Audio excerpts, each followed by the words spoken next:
Hello, everyone. You're listening to Cinema 5000. My name is Mallory. This is my podcast. This is me talking about films I've seen in recent times. This podcast is only me talking about films I've seen, so no distractions, no advertisements, just get into whatever I've seen, how I felt about it, and then maybe I'll talk a little bit more about anything related to it. I always start the podcast with the number of movies I have logged on Letterboxd total. We are currently at 5,878 films. I'm going to go ahead and guess that the date I hit the 6,000 mark. I'm going to go with April 14th, 2026. So put that in your books. That's my guess. I do watch a lot of movies during the winter time. But, life gets in the way and you get busy and you don't always get to go to horror marathons or things like that where you're guaranteed to at least see a couple movies in a sitting, that you haven't seen before, like I did experience recently. But yeah, 122 films. Ugh, but, it has been a bit since I've done a podcast episode, though luckily we have 8 films to talk about on this episode. So where exactly do we start? We're going to go head back to late-ish October, actually October 22nd. I went to the theater. I saw a new film called After the Hunt from 2025, directed by Luca Guadagnino. The tagline is, "Not everything is supposed to make you comfortable." A college professor finds herself at a personal and professional crossroads when a star pupil levels an accusation against one of her colleagues, and a dark secret from her own past threatens to come to light. This stars Julia Roberts as Alma Imhoff, who is a professor at Yale, who has a star pupil who she is very fond of, and there's a discussion of, you always have your favorites and such, and her favorite student, I guess you could say in this semester, is Maggie, who's played by Ayoa Debris. Maggie tells her, Alma, one evening that she has been assaulted by another professor at Yale. The professor is played by Andrew Garfield. It's the character Hank. Alma has a very solid relationship with Hank, and now that Maggie is in the picture of her life, she wants to believe Maggie and does some investigating with Hank about, what happened that night. What is this problem that has happened and how does it affect Alma? And the way that Maggie has told her this story, we as an audience are really led to believe that, this did happen. And Alma decides to go with this did indeed happen, and she advises on, what should happen with administration and such, and there are consequences for Hank's actions. All while this is happening, it kind of turns into a relationship game. Things that Maggie is feeling, things that Alma is feeling, and the questioning of dynamics between persons, especially since Hank is someone that Alma has been very close with. And Maggie learns things about Alma that Alma maybe doesn't necessarily want her to know, and there becomes some questioning of interpretations of intentions and how things are handled, and it all spirals along into a tangled web of very awful people doing very awful things to each other. And I can see how this would not be very entertaining for some folks. It seems like a movie that is really grappling with the things that have happened in recent times with like the Me Too movement and actual consequences for people who harm others, which I don't think is a bad thing at all. And I don't think this movie necessarily thinks it's a bad thing either. However, people like Alma are in positions of power, and how they, behave, they do things that maybe hurt situations. And I think I'll just leave it at that because I don't really want to spoil it. But I will say Julia Roberts is really tremendous as this very icy, cold, complicated woman who has a wonderful, loving husband named Frederick, who's played by Michael Stuhlbarg, and he's so wacky and kooky in this, but like in a good way, like in a husband of a professor way. And I thought his character was great. I thought Julia Roberts was really terrific against him as like a couple. And the way the movie sets this up, it's like they're not supposed to be the most, how do you say it, warm people. So like everything that she does and reacts to the situation of what happened to Maggie, you understand why she did it, but it doesn't make her a good person. Oh no. But there's other stuff going on that I'm not going to spoil when it comes to this movie, because Alma's just a very messy person. And I think this movie wants to revel in her messiness quite a bit, but also not forgetting that she is someone who, before she came to Yale, she had another life as well, and I'm just going to leave it at that. This is not going to work for everybody, especially the way this movie talks about, experiences people have that are, traumatic and such on a number of different levels. But I found this to be an entertaining movie as much as it is very much a messy one. And I really came to like Julia Roberts a lot from this movie, even though she is playing just a very icky person.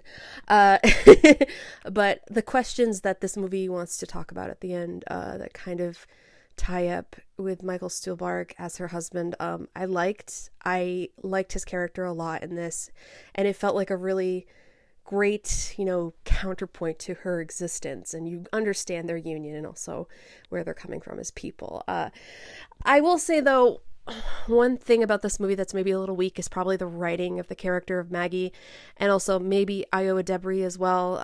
Her performance kind of left a lot, it left a little bit to be desired, and there were certain dynamics between her and Alma that I didn't quite buy, and I don't know if it's necessarily her performance or it's the writing.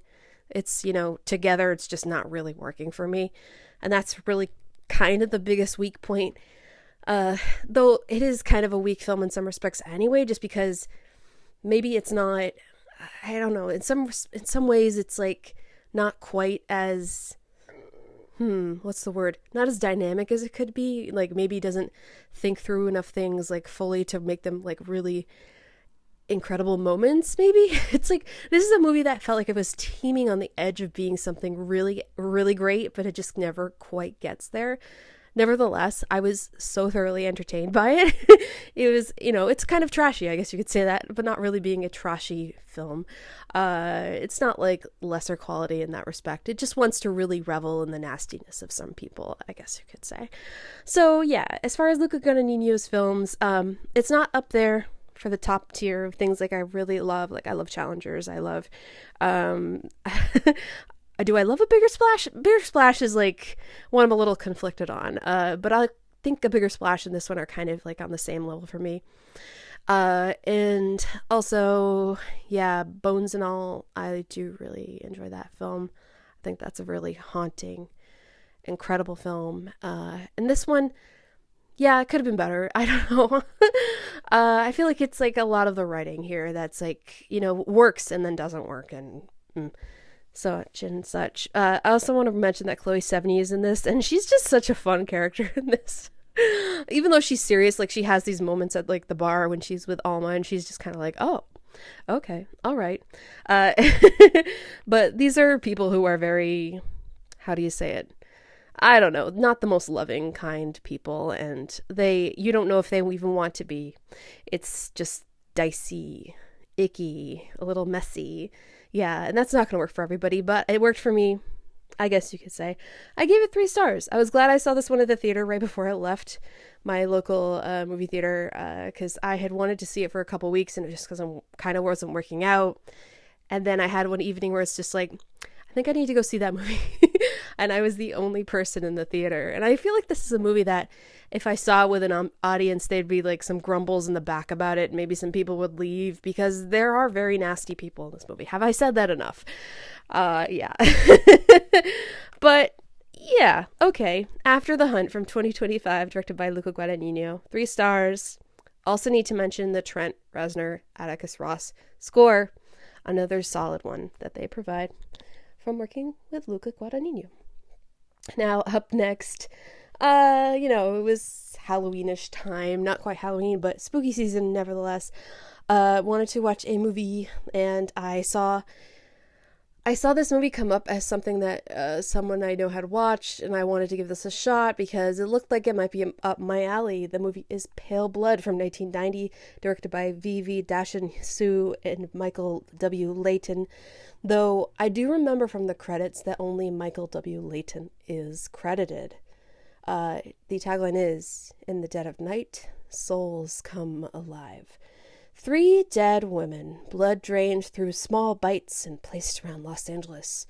The murders catch international attention of a lonely man looking to teach a suspected vampire some morals.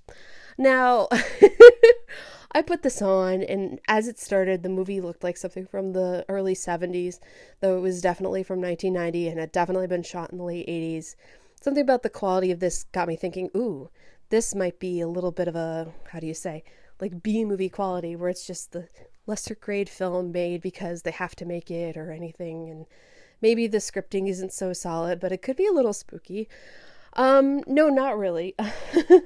George Chakiris plays Michael Fury. If you don't know who George Chakiris is, he was in the West Side Story musical from 1961, and he won an Academy Award for Best Supporting Actor.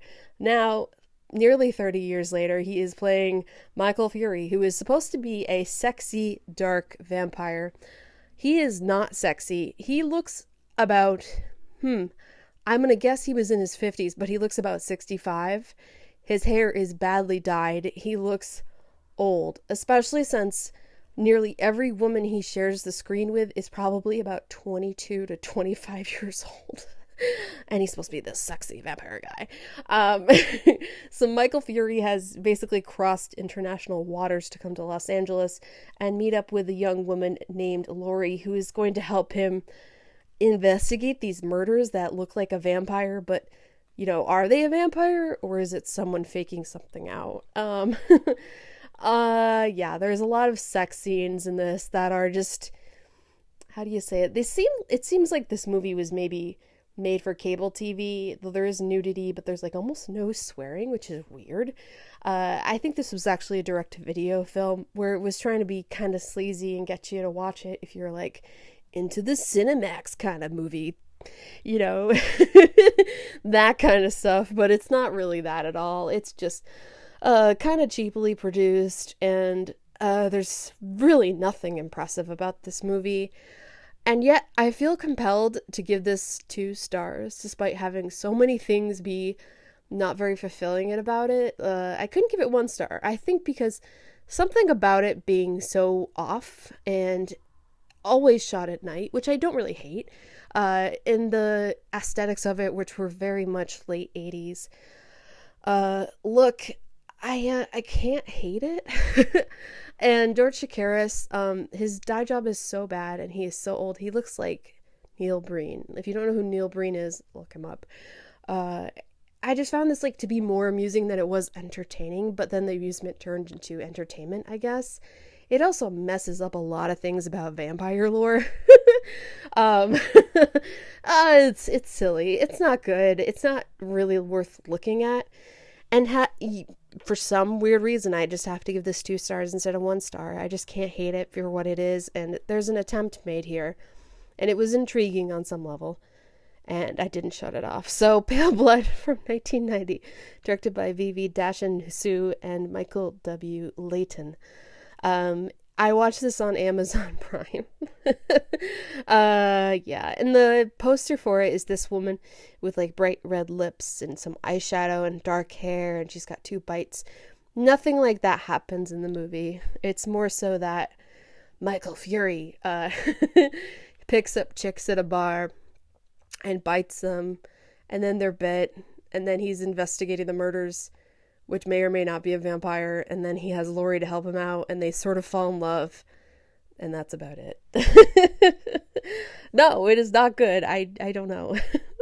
I should be spoiling it more? Yeah, I guess I'll spoil it, and I'll say that the actual vampire killer, okay, big spoiler warning here, is played by Wings Hauser. He plays this guy named Van, who's an artist who, like, is basically killing these women and then going like high above and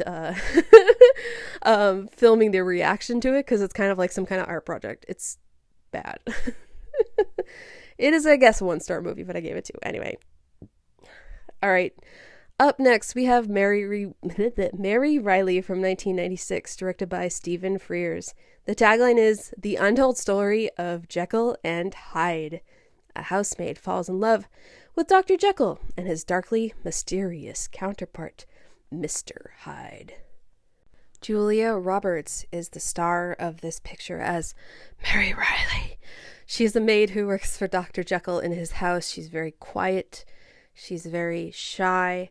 She tries to mind her own business, and yet Dr. Jekyll starts to take a liking to her, and she starts to be curious about Dr. Jekyll and his counterpart, Mr. Hyde, who seems to never really be around, but also mentioned often as being there. Mary, unfortunately, has experienced a lot of hardship in her life, and she was abused as a child by her father. So she starts to take a liking to Dr. Jekyll in some ways because he seems like an intriguing man, but she doesn't know that there is a monster essentially hiding in this very same person. I like Julia Roberts in this movie, even though she is very much not Irish and her accent comes and goes quite badly. She is from the South, so she is miscast in that respect. However, I think the look of her, like the way her eyes are and how, quiet she is and how she always has her head down and trying not to engage with people because she is so fearful, actually kind of works. So it's bad casting and it's good casting in some ways. John Malkovich as both Dr. Jekyll and Mr. Hyde, he's great in this. He's chewing the scenery. He's a little trying to be seductive and also kind of icky, and there's so many things he does with blood. And oh gosh, at the beginning of this film, Mary Reily has caught an eel that was delivered to the house in her hands, and she's taking it over to one of the cooks, and the cook brings the eel to hang it up and skin it, and it's just ugh. But that's the movie to a T. Nastiness and ickiness, Dr. Jekyll and his experiments.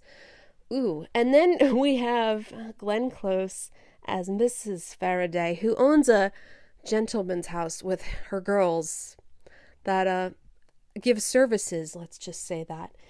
There's some gentlemen who go there, such as Mr. Hyde, and then we have a couple actors who show up who are, pretty recognizable faces. Kieran Hines is in the film as one of the men who frequent the gentlemen's club. Also working in the house is Michael Sheen, and there's a number of other actors that if I gave you their names, you probably wouldn't know who they are, but some familiar faces. This isn't really a great movie. It's very, very atmospheric and hedging on gothic. It reminded me a little bit of Nosferatu from last year. Just a really great setting of how cold and dreary it can be and how much it kind of sucks when you're just experiencing, spookiness that's in kind of the natural world, though obviously Nosferatu is a different game entirely. But I like John Malkovich here. I do like Julia Roberts here, but there's something about the scripting and the way this is paced that it just doesn't quite feel as enamored with the material as we should want it to be. It doesn't have any huge highs, it doesn't have any huge lows, it just kind of takes the easy route of telling the story. But I will say the chemistry and the seductive parts that happen between Mary Reily and John Malkovich as either Hyde or Dr. Jekyll, they work great together, and John Malkovich is not putting on an accent in any capacity.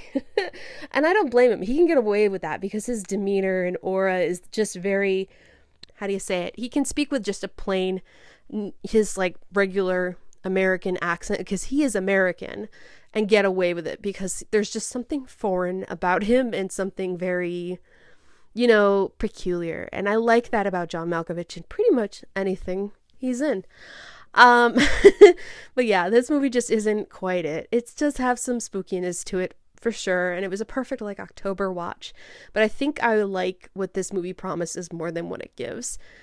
So, yeah, it also feels a little long for what it is. It's 108 minutes. It could have been a solid 90-minute movie, or make it a little longer and really make that relationship between Mary Reily and Jekyll Hyde a little bit more. So yeah, I had to give this 2.5 stars. It just isn't quite it. It just feels like it's It's a little flat at times. Like I said, it oddly feels like too long, even though it isn't really a long movie. Um, but yeah, Mary Reily from 1996, directed by Stephen Frears.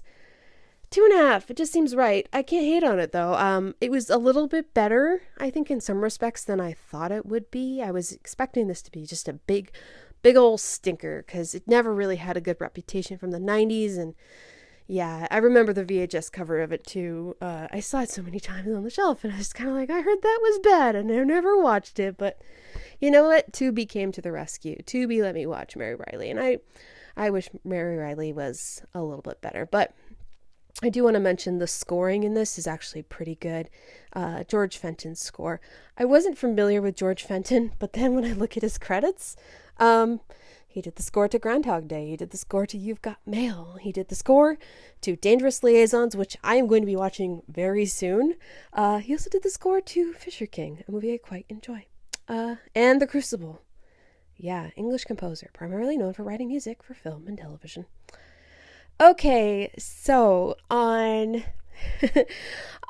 well, I guess it was technically October 26th. I watched a lot of these movies, but on October 25th, I made my way to the Coolidge Corner Theater in Brookline, Massachusetts for their annual horror marathon. I try to go every year and I have for the last several years. And this year the theme was creature features. So they always release the two titles that are going to be opening the marathon. This year it was Creature from the Black Lagoon, shown in 3D, and An American Werewolf in London. And all films are shown on 35mm film. Yay! What a fun time. So let me give you the rundown of what movies I saw. So after An American Werewolf in London, sometime around maybe 3:30 in the morning, or maybe it was 3, no, it was definitely like 3:30ish in the morning, I got to watch Godzilla 1985, from 1985, directed by R.J. Kaiser and Koji Hashimoto. The tagline is, "Prepare yourself, the greatest star of all has returned." Originally released in Japan as The Return of Godzilla in 1984, this is the heavily re-edited, retitled Godzilla 1985. Adding in new footage of Raymond Burr, this 16th Godzilla film ignores all previous sequels and serves as a direct follow-up to 1956's Godzilla King of the Monsters, which also featured scenes with Burr edited into 1954's Godzilla. This film restores the darker tone of the original as we witness the nuclear destruction of giant lizard terrorizing Japan. Yeah, so I wanted to like this movie, but I think all the stuff with Raymond Burr is just not good. And it looks cheap and it's disappointing. And I don't need things to be, very classy and high production value for a Godzilla movie. Absolutely not. But the best scenes are Godzilla doing Godzilla things. This just doesn't quite work for me. I didn't know Raymond Burr was in this until like the credits, and I was like, Raymond Burr? It's like, wait, is that is, oh, I think it is, right? Yeah, it's Perry Mason. But yeah, it's very clearly a movie made to appease American audiences with the reworking of the story. And I don't think it's very satisfying for me anyway. I had to give this one 2 stars. I found a lot of it pretty forgettable, but the way they kind of rework everything is not forgettable because it's just not very satisfying and not successful. So that's Godzilla 1985, from 1985, directed by R.J. Kaiser and Koji Hashimoto. So it was still fun to watch that movie with an audience, even though it was not very good. But I don't think I've ever seen... No, wait, I saw Godzilla -1 in the theater. Yeah, so this is the second Godzilla movie I've seen in a theater. And I have seen Mothra, but that's not Godzilla. So following Godzilla 1985, they showed Tremors from 1990, directed by Ron Underwood. They say there's nothing new under the sun, but under the ground, ... Val McKee and Earl Bassett are in a fight for their lives when they discover that their desolate town has been infested with gigantic, man-eating creatures that live below the ground. The fun thing about Tremors is that I have seen the ending of this movie probably about a dozen times. Big USA Network, TNT Network staple. Then all the Tremors sequels, and then the Tremors TV show, like huge deal. But I just somehow had never seen all of Tremors. So seeing it in the theater with a crowd, this was a good lighten the mood film, even though Godzilla isn't very heavy. But for like a early 90s buddy picture, because Kevin Bacon and Fred Ward are the buddies, Val and Earl. I had a good time. Also, Reba McEntire's in this, and Michael Gross. When Reba McEntire's name came up on the screen, everybody cheered. She's fun in this. I think the film is alright.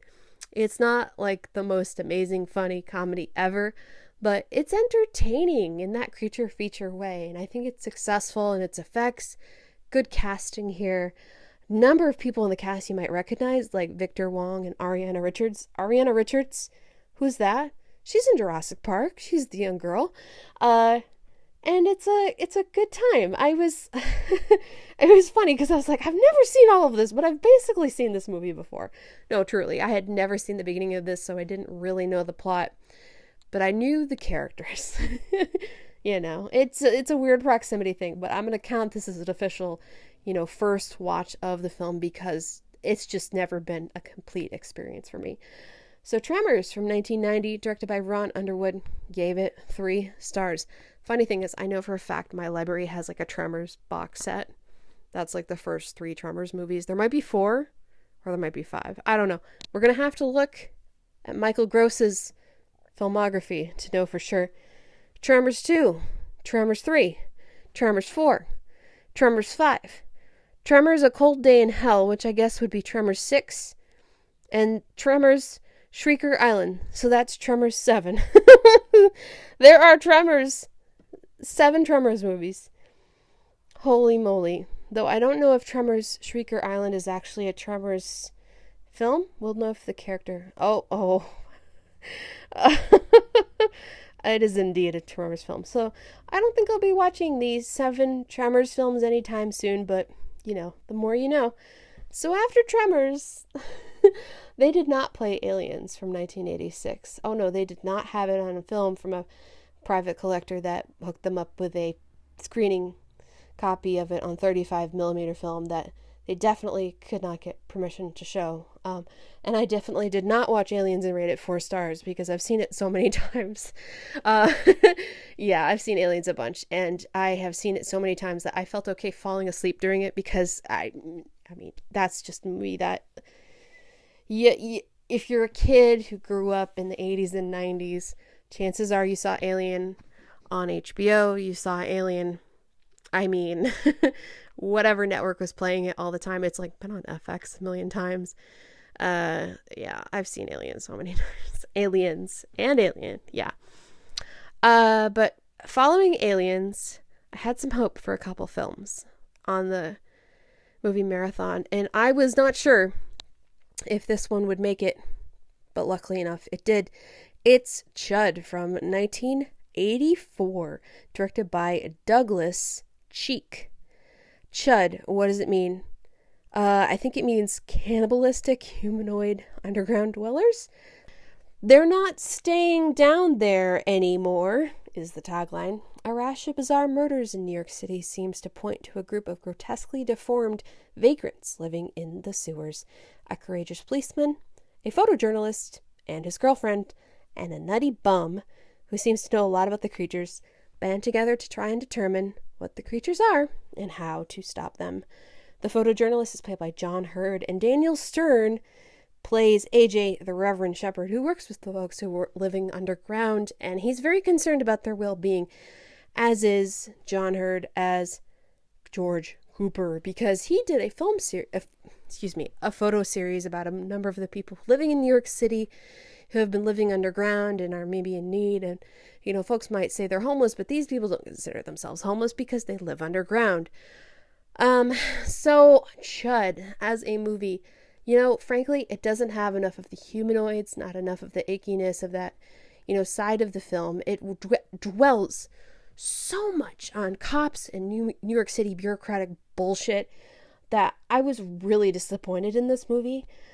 Um, and all the while, I was still kind of enjoying it because I think John Hurt gives a good performance, and Daniel Stern absolutely gives a good performance here. He's really, I mean, no, you can take John Hurt out of this movie, but you can't take Daniel Stern out. He's got the personality.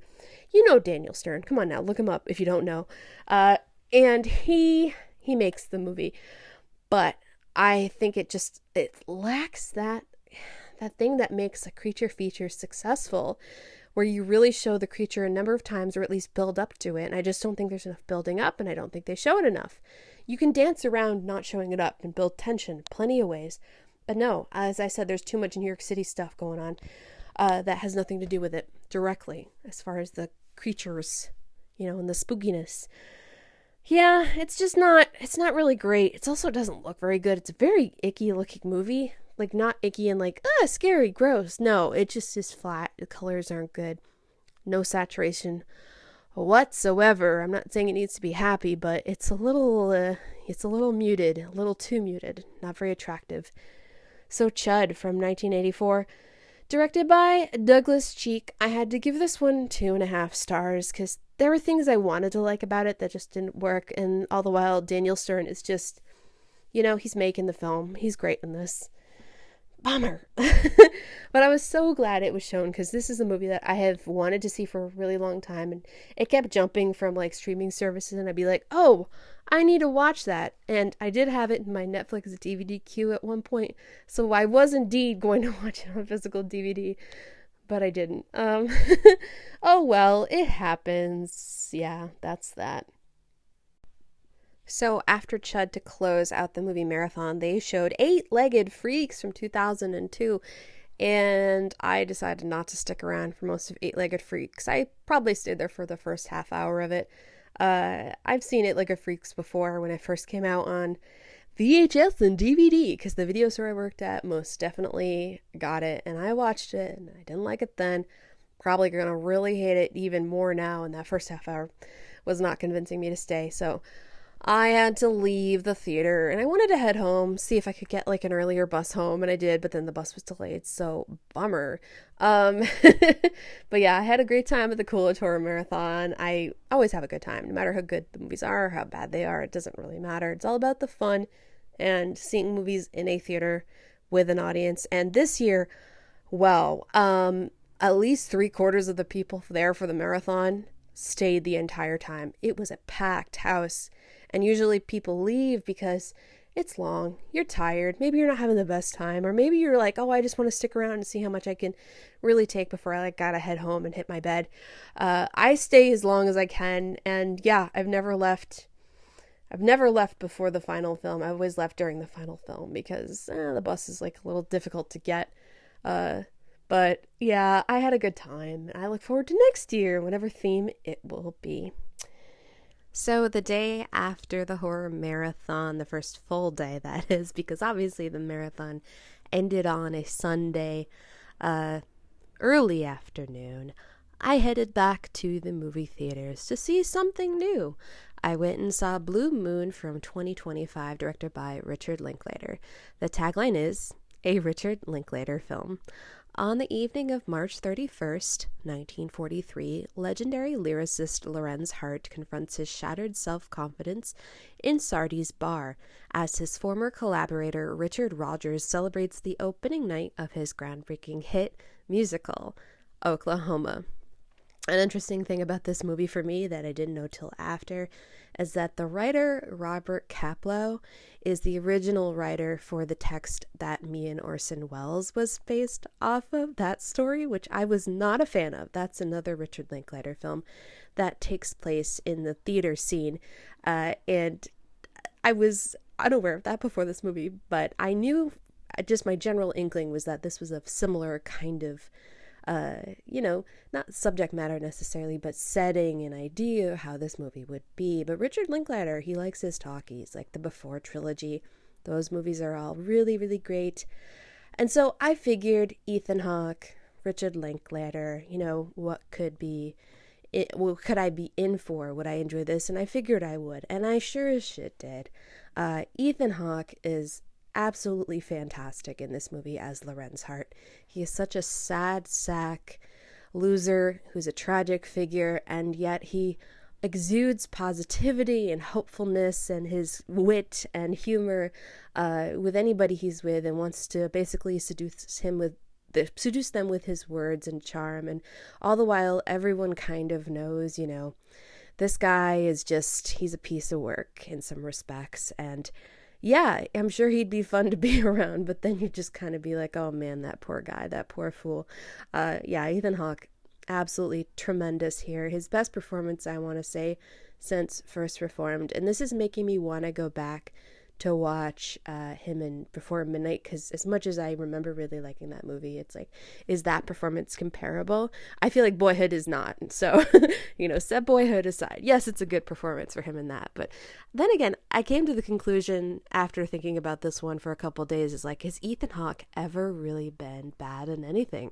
And I don't think so. The movies he's been in, maybe up and down, but he's always a very reliable performer. And I think this takes the things about him as a performer, the good things about him, and really, hits the mark of, matching him with the material and giving him something to really, sink into and be this character. I found him just to be amazing. Absolutely amazing. Definitely one of my favorite performances of the year. And the other folks in the movie as well give good performances too. Margaret Qualley plays this young woman.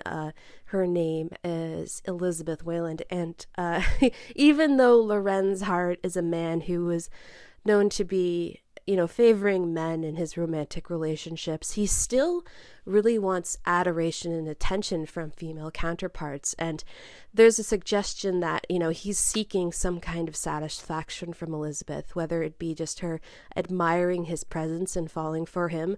But there are things confirmed to him about the relationship that do break his heart. And, oh, it's so sad. But you can tell that Lorenz Hart was a character who just wanted anybody and everybody to be in love with him as far as this portrayal, And Bobby Cannavale is at the bar. He's playing Eddie, the guy to give Lorenz his liquid courage on this fateful night. And as it's shown, he's just there for him because he has to be.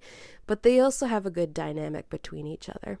And Andrew Scott is in the film briefly as Richard Rogers, and it's not necessarily a throwaway performance. Like, there's some good work here from him as he plays off of Lorenz Hart and trying to, save face with this crowd around Richard Rogers who are all there to see him, and they're just kind of like, what's with this Lorenz Hart guy? Like, what's the story? There's just such a wonderful dance that Ethan Hawke does in this film, and everybody else does a good job as well, but it's really all about him. And I found this to be such a fabulous watch, and I'm only giving this 3.5 stars right now, but I know I'm going to see it again soon, and I think, like, on our second watch it's going to be a 4-star one. There's just something so memorable and so solid about Ethan Hawke's performance here that it's like an unassuming film to be one of his best performances ever, and yet I come away from the film feeling like he's at the top of his game. All these years later, we're talking about an actor who has been in movies since the 80s, and here he is in 2025, a man in his 50s, feeling like he is like, he's hit it. Like, this is it. And I would not have guessed that, but I feel like he can do anything else he wants to do now, and maybe even best this. That's a sign of a good performer, that's for sure. So Blue Moon from 2025, directed by Richard Linklater, gave this one 3.5 stars. It might still be in theaters near you, so I would highly recommend it. It might even be one of my favorite movies of the year. We'll see. And to close out the episode, we're going to talk about not a movie in theaters, although this did premiere at the New York Film Festival. This is technically a 5-part documentary, so not like a traditional film, but it's on Apple TV+. It's Mr. Scorsese from 2025, directed by Rebecca Miller. The tagline is "The Story Behind the Storyteller." Explore the many lives of Martin Scorsese through intimate interviews with the man himself, access to his private archives, plus conversations with Robert De Niro, Leonardo DiCaprio, Margot Robbie, Daniel Day-Lewis, Steven Spielberg, and more. So this film is like a chronology of, Scorsese's life as he grew up in Queens and how he was sick with asthma as a child, and he became a fan of the movies because he had to go to the movie theater, which had air conditioning, which would help with his breathing. And we learn his influences and the films that really are biographical in some ways, and then the films that he was essentially hired to do. And it goes through all the years of his work and covers, I want to say, most of his movies, not all of them, but despite this being just under 5 hours, I was sadly a bit disappointed in this documentary. I'm someone who, when I first started watching movies, was not a fan of Scorsese, and then as I got older, naturally, I was able to understand his movies a little bit better and really admire the things that he has done as a filmmaker, as a contributor to film history, and not just his own works, but also his preservation acts and, working to save film, and the Martin Scorsese films that are like the films he, helps get released too. He's such an important, vital figure in the world of film and art, period. And yeah, I was let down by this documentary. I just feel like it was just not enough detail about him. You could have done a Ken Burns documentary on him that was 10 episodes, truly, because I feel like this one just doesn't quite have all the stuff it needs to tell you about him.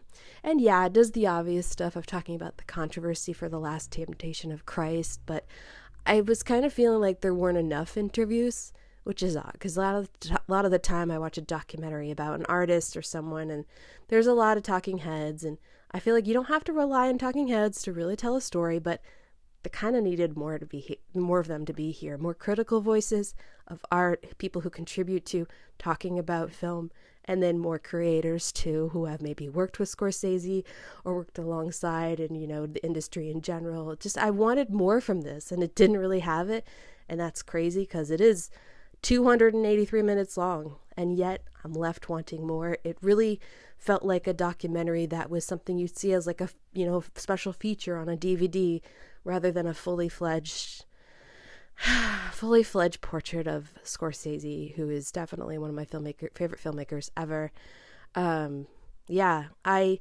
I wouldn't say you shouldn't watch this one. I'm going to give it 3 stars, and here's why. Because ultimately, I think everybody should be familiar with his movies, and it's not a bad thing to spend just under 5 hours with Martin Scorsese and his works. Because, yeah, he's a great filmmaker, sure. I personally don't love all of his movies. I do love a lot of them, though. So I'm coming from a place of saying this is disappointing for me, but I think general audiences will actually enjoy this quite a bit because it's an accessible documentary, and I think that is important. But it does come up short for me personally. On the flip side, I would say a documentary that I think does a good job for portraying a filmmaker and their works, from a critical angle and really examining them. Even though it's not very long, I would say the De Palma documentary directed by Noah Baumbach is a pretty solid documentary. I like that one quite a bit. I've watched it multiple times. I would even watch it again right now. It has a really fun way of looking at his films and letting De Palma really speak to what his works are all about and how he feels about them and choices he's made. And I think that's tremendous. And it kind of feels like Mr. Scorsese should have done a little more of that. Yeah, okay, but I gave it 3 stars. Mr. Scorsese from 2025, directed by Rebecca Miller. I still think you should check it out.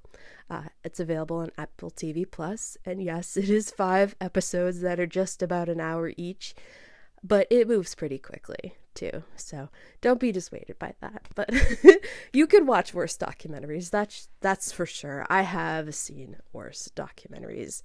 But yeah, that is the episode. I hope you enjoyed the things I talked about. What's coming up next? Well, I am planning this weekend to watch Guillermo del Toro's Frankenstein because it's now available on Netflix. I wasn't going to go to the theater to see it because I'm a bit up and down on Guillermo del Toro. Not always a fan of his movies. They are, in my opinion, always style over substance. So we'll see. And then I do plan to go to the theater to go see Die, My Love, the new film from Lim Ramsey. And I need to watch Ratcatcher. I've never seen all of that one, her film. I do own it on DVD, so maybe I'll catch that before I go to the theater. And then otherwise, I don't know what else is really on streaming. Um, there's not a lot of movies in the theater for me right now. Stuff that appeals to me. Like, sadly, I'm just not into the Predator sequel. That's something I'd watch at home. I hate to say it. I know I'm alone in that. But coming soon to theaters, like, what can I maybe see? I don't know. It's gonna look like, it looks like it's kind of a flat November for me. Yeah, I don't know. We'll see. I'll dip a bit more into other stuff I haven't seen over the years. Like, everybody has a watch list, right? Um, there was some controversy in recent times of people talking about watch lists where they'd schedule it ahead of, like, it might have only been like one person, but scheduling your watch list for each year. That's bonkers. I mean, I like a schedule. I like having an idea of what I'm gonna do so I'm prepared and can really, not miss out on certain things. But at the same time, I do love the sort of freewheeling aspect of just going into your watch list and maybe being like, well, okay, maybe I'll just watch this, or looking into someone's filmography and being like, oh, what other movies have they done that I haven't seen? Not really planning like what I'm gonna watch to every single moment of my life. No, I like planning, but I don't being that scheduled in that way. So as much as I say, yeah, I'm gonna see Die My Love, like I know I'll go to see it this week because it's really the only movie in the theater that definitely appeals to me. But I don't know.